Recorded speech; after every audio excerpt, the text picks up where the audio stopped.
आपका सवाल है, भारत के किस राज्य में कुत्ते का मंदिर है? आपके ऑप्शन है ए गोवा, बी केरल, सी बिहार, डी छत्तीसगढ़।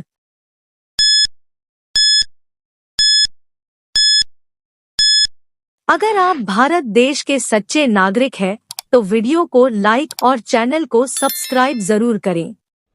आपका सही जवाब होगा ऑप्शन डी छत्तीसगढ़।